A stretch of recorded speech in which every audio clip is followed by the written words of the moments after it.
상쾌한 아침 원주에서 출발합니다.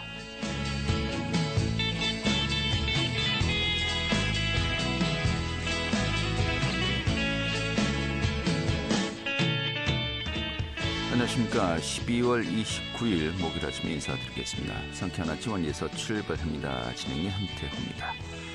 자, 오늘도 여전히 맹추위가 이어지겠습니다. 오늘 아침 기온이 영하 12도까지 떨어졌고요. 이 한낮에도 영하 1도에 머물겠습니다. 또 여기에 찬바람이 불면서 종일 체감 온도는 정말 계속 추울 것 같은데요. 이 한낮에 찬바람이 불면서 정말 출퇴근길을 물론이고 이 낮에도 따뜻한 옷 좀 해주셔야겠는데요. 이번 추위는 주말 사이에 잠시 주춤하겠습니다. 당분간 뚜렷한 눈비 소식도 없이 맑은 날씨가 이어질 것이라고 합니다. 오늘 준비한 소식 소개해드리겠습니다. 이 도내 사회적 약자들의 반려동물 양육을 위해서 예산이 이번에 좀 산정되었습니다. 좀 그 내용 준비했고요. 또 원주시가 탄소 포인트제 인센티브를 확대한다고 합니다. 그 내용도 함께 또 살펴보도록 하겠습니다. 12월 29일 목요일 상쾌한 아침 원주에서 출발하겠습니다.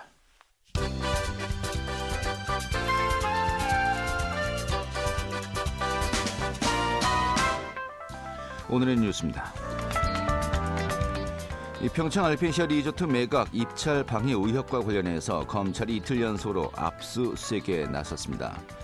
서울중앙지검 강력범죄수사부는 어제 강원도청, 도지사실과 비서실, 또 강원도개발공사, 평창군청 등 알펜시아 매각 관련 기관들을 압수수색했습니다. 이 앞선 지난 27일에 이 최문순 전 강원도지사의 자택과 KH그룹 등에 대해서 압수수색을 단행한 바 있습니다.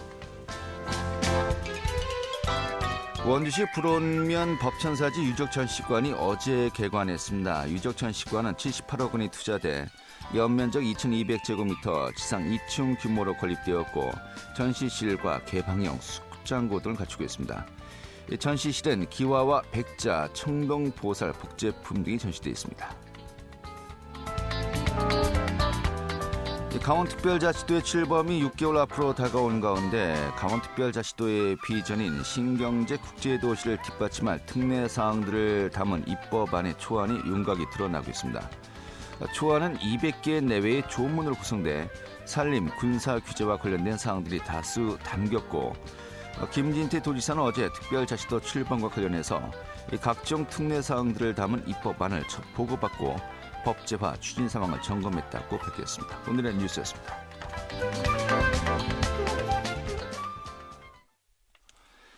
네, 강원도 내 사회적 약자들의 반려동물 양육 환경이 내년부터 다소 개선될 것으로 보입니다. 강원도의회에서 최근에 관련된 예산이 통과되었고요.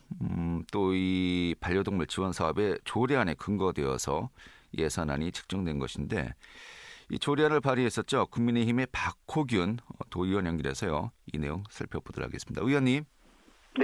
네, 안녕하세요. 네, 반갑습니다. 네, 강원도의회 농림수산위원회 박호균 의원입니다. 예. 내년부터 사회적 약자들의 반려동물을 위한 지원이 가능해진다라고 제가 소개를 해드렸습니다만은. 네, 그렇습니다. 의원님이 처음에 발의했던 조례안에 근거해서 이것을 또 토대로 예산안도 책정된 거 아니겠습니까? 네, 그렇습니다. 좀 전반적으로 어떤 내용들 담고 있습니까? 예, 4,200만 원으로 내년 예산이 당초 예산이 잡혔습니다. 예. 예. 이 조례안 내용들은 어떤 것들이 담겨져 있습니까? 조례안 내용을 보면은 우리나라 반려동물을 기르는 인구가 이제는 1000만 시대를 넘어서 국민 5명 중 1명은 반려동물과 함께 살아가고 있습니다. 예. 강원도의 경우도 2022년 6월 말 기준으로 해서 9만 7천여 마리 반려동물이 등록되어 있고요. 예. 따라서 반려동물의 건강과 사회적 약자, 경제적, 심리적 부담을 덜어주고 동물 유기 등 동물 복지 사각지대를 해소하여 외로움, 스트레스 감소, 긍정적 사고 등 사회적 약자의 심신자율과 삶의 질을 크게 이바지할 것으로 판단되어 조례를 제정하게 되었습니다. 네. 이 9만 7천여 마리, 그러니까 등록된 반려동물이 거의 10만 마리 정도 된다라고 이제 보고요. 그렇습니다. 그럼 이 중에서 이 도내 취약계층이 키우는 이 반려동물들을 지원하겠다는 거 아니겠습니까? 네, 그렇습니다. 취약계층 중에서 반려동물을 키우는 인구층은 어느 정도 되는지 좀 추산되는 게 있나요? 지금 강원도 내에서 도움이 필요한 취약계층은 약 한 4만 명 정도로 추산되고 있고요. 예. 이분들 중에 반려동물과 함께 일상을 공유하며 생활하는 분들은 약 한 8천 명 정도로 보고 있습니다. 예, 8천 명 정도요. 네, 그렇습니다. 그러면은 이분들은 구체적으로 반려동물을 키울 때 어떠한 그 도움을 또 예산 지원을 받을 수 있는 겁니까? 지금까지는 예산 지원이 반려동물 키우면서 예산 지원은 없었다고 보면 되고요. 예. 지금까지 반려동물 키우면서 예산 같은 경우에는 기본적인 예산밖에는 없었고 지금 진료비라든가 네. 이런 부분에 대해서는 전혀 지원을 받지 않는 사각지대에 있었다 이렇게 볼 수 있습니다. 예. 그러니까 이제 그 조례 안에 보면은 진료비를 지원해서 이 반려동물 진료비 부담 해소를 하겠다는 거 아니겠습니까? 또 유기 네, 방지 등 그렇습니다. 효과가 있는데 네네. 이게 제가 이제 보니까 한 20만 원 정도씩 그 진료비를 예. 지원한다라고 되어 있습니다. 네, 그렇습니다. 구체적으로 어떤 항목들이 이제 지원을 받을 수 있는 겁니까? 지금 같은 경우에는 연간 20만 원 정도, 1인 20만 원 정도를 예. 지원받을 수 있는데 지금 농림축산식품부령 및 동물보호법 시행규칙에 따라서 강원도 사회약자의 반려동물 지원 대상은 구체적으로 규정이 있습니다. 네. 개, 고양이, 토끼, 페렛, 기니피그, 햄스터를 말하면서요. 네. 진료비는 지원 진료비를 포함하여서 수술비, 약값, 그다음에 동물병원에서 통상적으로 진료 행위에 해당되는 비용은 전부라고 볼 수 있습니다. 예, 그렇군요. 뭐 진료비, 중성화 수술 뭐 이런 것들 다 이제 포함이 되는 것이겠고요. 네네, 중성화 수술은 기본적으로 기존에 여기에 포함되지 않아도 중성화 수술은 필요하면은 언제든지 그 도비로 지원하고 있었던 부분입니다. 그래요. 이 돌봄 지원 사업, 돌봄 위탁비라고 하죠. 이것도 이제 포함이 되는 겁니까? 지금 돌봄 사업 같은 경우에는 조금 더 우리가 추가적으로 구체적이고 좀 더 세밀한 검토를 하여 네. 법적 근거를 마련해야 될 필요가 있다고 생각합니다. 예. 제가 이제 보도자를 보니까 반려동물 네. 돌봄 지원 사업, 돌봄 위탁비도 이 지원 내용이 포함이 되었다라고 해서 좀 확인 부탁드린 겁니다만은. 그 부분은 지금 현재는 예. 진료비 지원에 관한 사항만 규정이 되어 있고요. 지금 사회적 약자의 건강한 반려동물에 도움이 되는 돌봄 지원 사업의 경우에는 네. 조금 더 구체적으로 세밀한 검토를 해서 법률적 근거를 마련토록 그렇게 하겠습니다. 알겠습니다. 자, 그런데 한 가구당 이제 20만 원씩 여기가 이제 상한선 아니겠습니까? 이렇게 지원을 한다는 네, 것인데. 그렇습니다. 네네네. 4,200만 원이에요. 네, 그렇습니다. 계산해 보니까 2,100가구 정도가 이제 혜택을 볼 수가 있는 것인데. 네, 그렇습니다. 근데 전반적으로 아까 말씀하신 게 이제 취약계층에서 반려동물 키우는 것이 뭐 한 8천 가구 정도로 추산된다고 하지 않았습니까? 네, 그렇습니다. 이게 뭐 시작이 뭐 반이다라는 또 이야기도 있습니다만은 아직은 좀 그 예산 책정 금액이 이렇게 절대적으로 좀 충족되진 않은 것 같기도 하고요. 어떻습니까? 네, 그렇습니다. 처음 발의된 그 조례안이고 처음으로 시행하는 사업이다 보니까 또 돈의 그 예산 부분도 요새 예산 규모도 또 생각해야 되는 부분이 있어서 처음은 이렇게 시작하지만 나중에 네. 조금 더 확대되고 앞으로 사회적 강원도에 내에 거주하는 사회적 약자의 반려동물은 진료비 지원에 충분히 예산 확보해서 예. 지원토록 그렇게 노력하겠습니다. 일종의 시범 사업 개념으로 좀 봐도 되지 않을까 싶기도 한데요. 네, 그렇습니다. 현재는 네, 그렇습니다. 근데 이제 돈에 이제 18개 시군 있지 않습니까? 네. 근데 이 중에서 뭐 7개 시군 이제 원주를 포함해서 네, 7개 그렇습니다. 지역만 이번에 이 적용을 받을 수 있는 겁니까? 지금 현재는 시범 그 사업의 개념이고 처음 이제 그 신규 사업으로 예. 규정되다 보니까 현재는 7개 사업을 하는데 반려동물의 이제 앞으로는 18개, 18개 시군 전체를 많이 홍보해서 도내에 거주하는 사회적 약자들에게 많은 혜택이 돌아갈 수 있도록 적극적으로 홍보할 필요가 있다고 생각합니다. 네, 알겠습니다. 내년에 정말 좀 네. 이제 어려운 입장에 계신 분들 이 반려동물들이 정말 이제 그 진료를 받아야 함에도 불구하고 또 치료를 받아야 함에도 불구하고 이 경제적인 좀 어려움 때문에 좀 이게 포기하는 경우도 많이 있었던 것 같습니다만은 네, 그렇습니다. 이런 사례들이 좀 많이 있었나 봐요. 어떻습니까? 보통 보면은 이제 진료비가 반려동물을 양육하시는 분들을 포기하거나 파양한 경험이 있는지에 대한 조사를 할 경우에는 전체 22.2%의 응답자가 예상보다 많은 지출로 인하여 예. 양육을 포기하거나 파양을 고려했다 할 정도로 반려동물 병원비가 경제적으로 부담이 가는 건 사실입니다. 예. 따라서 그 취약계층, 즉 강원도 사회적 약자의 경우에는 더욱더 그 가족과 마찬가지인 반려동물을 보호하고 그 진료비를 지원하는 제도는 반드시 필요했다. 이렇게 생각합니다. 알겠습니다. 사실 그 반려동물 키워보신 분들은 다 아세요. 사람 진료비보다 더 비싼 경우가 많습니다. 네, 그렇습니다. 그 사람은 의료보험 이제 적용을 받기 때문에 좀 실제로 이 본인이 부담하는 비용은 좀 크지가 않은데 네, 그렇습니다. 반려동물들은 뭐 의료보험 혜택이 없기 때문에 도리어 네네. 부담액이 훨씬 더 크다라고 또 이야기하지 않습니까?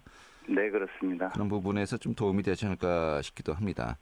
네네. 자, 그런데 취약계층 사실 어떻게 보면은 본인들도 좀 살기가 힘든 상황인데 네. 굳이 또 반려동물을 키우면서까지 이런 그 부담을 왜 안느냐라고 또 지적할 네. 수도 있지 않겠습니까? 뭐 그렇게 지적하시는 분도 계시지만은 네. 반려동물이라 그러면요. 취약계층 같은 경우에는 특히나 정서적 사회적 약자들은 정서적 함양도 필요하고요. 심신재활도 필요한데 반려동물이 실질적으로 사회적 약자들에게 거기에 이바지하는 바가 굉장히 크고 네. 또 정서적 안정 같은 경우에는 사실은 어떻게 보면은 반려동물을 이렇게 키우는 분들을 보면은 네. 반려동물이 가족과 다름없습니다. 예.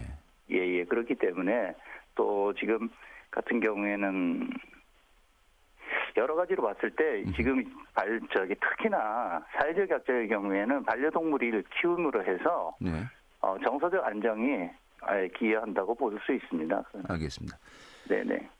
사실 또 이제 사회적 취약계층은 좀 홀로 계신 분들이 많고요. 그렇습니다. 정말 그 외로움을 느끼게 되지 않겠습니까? 네, 그렇습니다.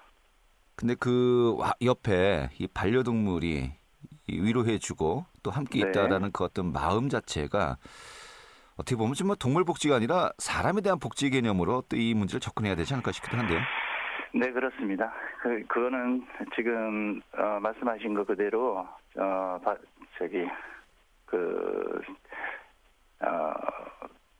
사회적 약자의 경우에는 네. 홀로 사시는 어르신들이 많고 또 경제적인 심리적 부담을 벌어주면서 네. 이 동물이 차지하는 비중이 굉장히 크다라고 볼 수 있습니다. 사회적 알겠습니다. 약자의 예. 심신재활과 삶의 질의 향상에는 정말 반려동물이 크게 이바지하고 있다 이렇게 보고 있습니다. 뭐 저도 개인적으로 뭐 동감하고요. 네. 알겠습니다. 자, 근데 아까도 말씀드렸습니다만은 이제 시작이고요. 연간 네. 20만 원까지 이것도 이렇게 좀 많은 금액은 아니고요.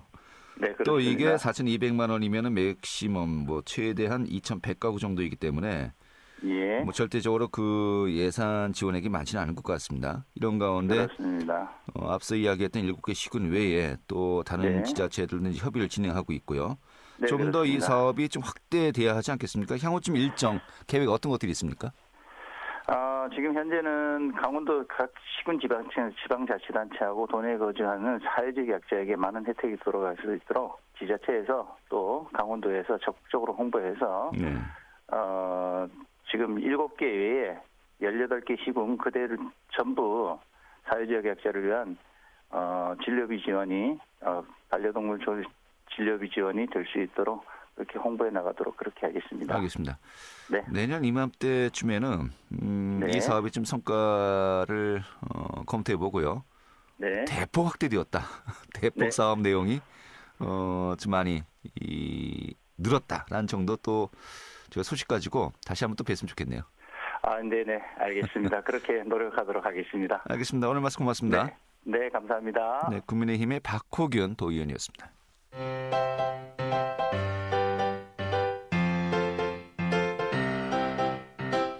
KBS 원주방송국이 유튜브 다시 듣기 서비스를 실시합니다. 매일 아침 강원 영서남부권의 뉴스와 정보를 전해드리는 상쾌한 아침 원주에서 출발합니다는 KBS 원주라디오 유튜브 채널을 통해 다시 들을 수 있습니다.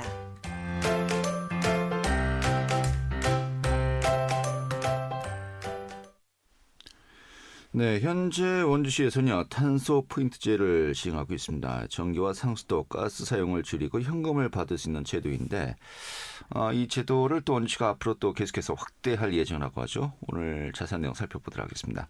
추인희 리포터 자리에 있습니다. 어서 오시죠. 네, 안녕하세요. 네. 자, 일단 원주시가 탄소 감축을 위한 프로젝트죠. 탄소 포인트제를 시행 중인데, 이 포인트 인센티브를 확대한다고 했습니다. 어떤 내용입니까? 네, 탄소 포인트제는 에너지 사용량 절감 실적에 따라서 탄소 포인트를 지급하는 제도입니다. 기후 위기에 대응하기 위한 차원에서 전국적으로 온실가스 배출량을 줄이기 위한 실천이 필요한 상황인데요. 일상적으로 개인과 단체가 실천할 수 있는 방법으로 사업을 진행하고 있습니다. 개인 가정이나 상업 단지에서 전기와 수도, 도시가스 사용량을 일상에서 줄이고 전년도 2년치의 평균량 대비 감소한 양에 따라서 인센티브를 지급하는 데요. 최대 10만 원까지 인센티브를 받을 수 있는데 작년과 올해의 경우 참여한 시민들이 평균적으로 2만 원에서 3만 원의 인센티브를 받았습니다. 이 탄소 포인트 인센티브는 모두 현금으로 되돌려 받을 수 있는데요. 올해부터 원주시는 시민들의 참여율을 높이기 위해서 탄소 포인트 인센티브를 확대합니다.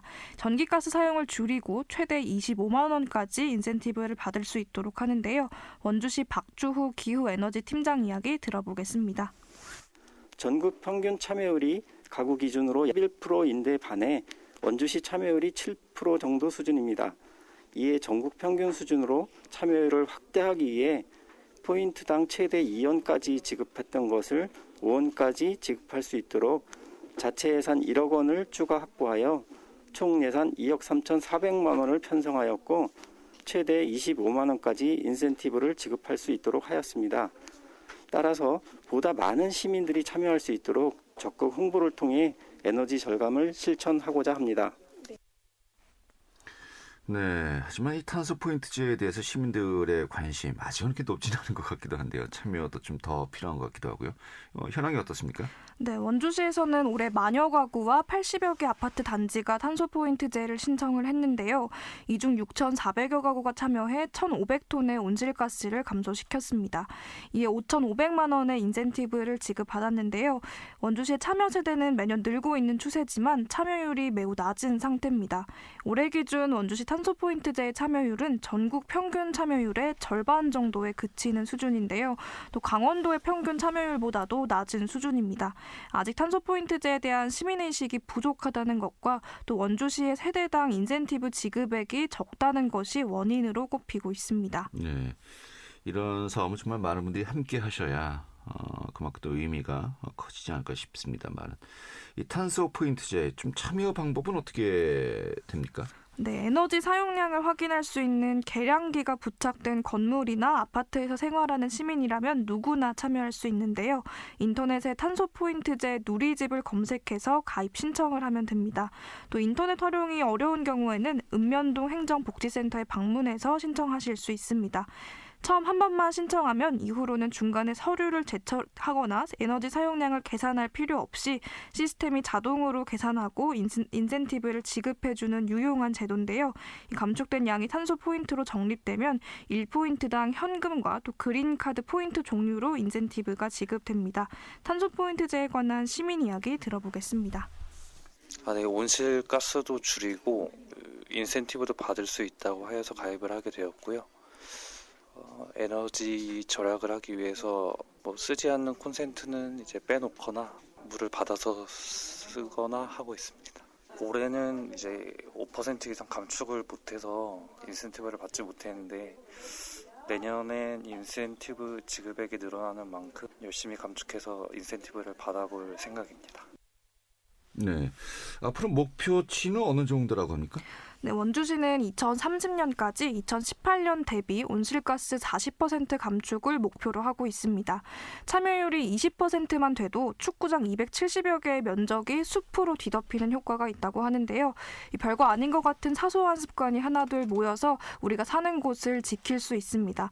아직 시민들의 탄소 포인트제 참여율은 6%대에 그치지만 올해 인센티브를 올린 만큼 원주시는 참여율을 20%까지 끌어올리는 게 목표입니다. 네, 알겠습니다. 오늘 잘 들었습니다. 네, 감사합니다. 네, 추인의 리포터였습니다.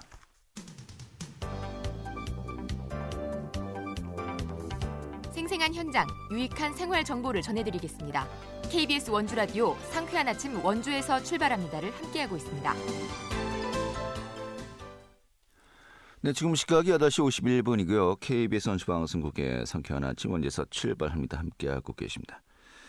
2023년도 겨울방학 캠프 구해저 유리새가 운영된다고 합니다. 이 한국산림복지진흥원 국립횡성숲채원이 운영한다고 하는데요.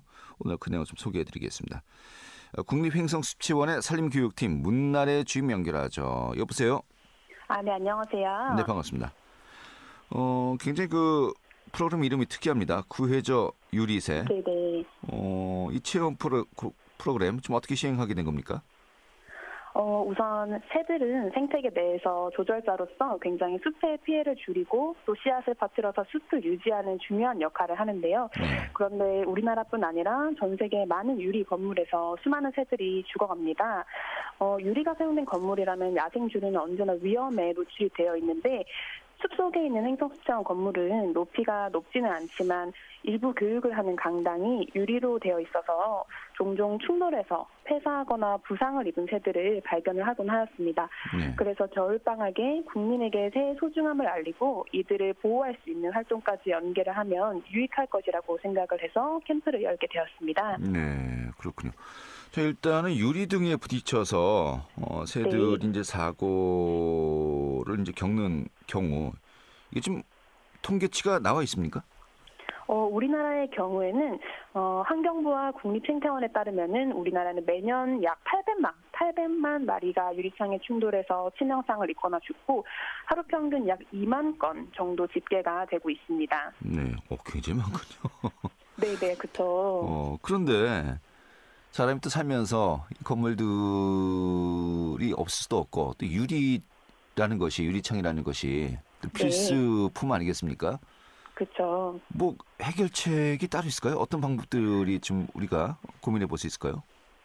궁극적으로 이 조류 친화적인 건물 디자인을 하는 게 좋은데요. 크게 세 가지를 이렇게 볼 수가 있습니다. 첫 번째는 유리 사용 자체를 최소화하는 게 있고요. 그리고 두 번째는 그 유리 앞에 이번에 저희 캠프에서 하는 것처럼 반사 투과를 막을 수 있는 부착물을 장착을 합니다. 뭐 그물 로프나 방충망이나 점점이 이렇게 스티커를 붙이는 그런 활동이 있습니다. 그리고 마지막으로는 이제 충돌 사고를 줄일 수 있는 이런 패턴이 적용된 유리 자체를 사용하는 이런 방법이 있습니다. 네. 어떻게 보면 우리의 그 어떤 삶의 행동 패턴을 바꿔야 되고 또 건축 양식을 네네. 바꿔야 되기 때문에 네. 당장은 이제 어렵습니다만은 현재 기존에 있는 유리창의 어떤 그 굴곡이라든지 이 반사 정도를 조절할 수는 있다 이렇게 보면 되겠군요. 맞습니다. 예. 그러면 이번 프로그램이 그러한 그 과정들을 소개하는 것인데 그 첫걸음이 될 수도 있겠고요. 1박 2일간 진행되는 겁니까? 네, 맞습니다. 네. 일정하고 장소가 어떻게 됩니까? 우선 일정은 1월과 2월 두 차례 진행이 되고요. 국립횡성숲채원 저희 교육동에서 1월은 1월 28일, 29일 그리고 2월은 2월 11일, 12일 이렇게 진행이 됩니다. 네. 뭐 신청은 지금도 가능하고요. 네. 지금 모집하고 있습니다. 네. 몇 명 정도가 한 기수에 이제 들어갈 수 있는 겁니까? 우선은 이제 저희가 주로는 이런 캠프는 겨울방학이다 보니까 가족분들이 많이 오세요. 네. 그래서 보통 한 10가족 정도 이렇게 캠프당 운영을 하고 모집이 많이 될 경우에는 또 상황을 봐서 추가로 이렇게 운영할 계획도 가지고 있습니다. 알겠습니다. 뭐 프로그램 일정 내용 같은 게 어떻게 진행되는 겁니까? 우선은 이렇게 새를 보호하기 위해서는 이제 새의 아름다움과 소중함을 먼저 느껴야겠죠. 네. 네, 그래서 새에 대해서 알아보는 그런 이론 시간과 그리고 함께 직접 쌍안경을 가지고 새를 보는 시간을 가집니다. 그리고 이어서 이제 투명 유리창에 일정 간격으로 스티커를 붙이는 작업을 하는데요. 일정 간격이라는 것은 5 곱하기 10cm 간격에 이런 스티커를 붙이면 이 공간에 새들이 어떤 구조물이 있다고 인식하고 부딪히지 않는 간격입니다. 네, 그래서 이런 스티커를 붙이고 그 다음 날에는 이제 공예 활동으로 이렇게 무언가를 선물로 가져갈 수 있는 이런 활동으로 마무리가 됩니다. 재밌겠네요. 네, 너무 그러니까 유익할 것 같습니다. 가족 단위로 함께 또 참여하시면 더욱더 효과가 클 것 같습니다만은. 맞습니다. 아이들이 있는 가정 좀 관심이 많을 것 같습니다. 참여 방법 마지막으로 좀 소개해 주시죠. 네. 현재 모집 중이고요. 국립행성습체원과 한국산림복지진흥원 홈페이지 공지사항에서 적혀 있고 참가 신청서를 작성하시면은 문자 메시지로 제가 바로 회신과 안내를 드리고 있습니다. 네, 알겠습니다. 자, 내년 1월 또 2월에 예정돼 있다고 하니까 좀 가족들 일정들 한번 잘 또 검토해 보시고 신청하시길 또 권해드리고 싶네요. 오늘 이렇게 잘 정리하도록 하겠습니다. 잘 들었습니다. 네, 감사합니다. 네, 국립행성습체원 산림교육팀의 문나래 주임이었고요. 자, 12월 29일 목요일에 함께했던 상쾌한 아침 원에서 출발합니다. 오늘 소식은 여기까지입니다. 내일 다시 뵙도록 하죠. 고맙습니다.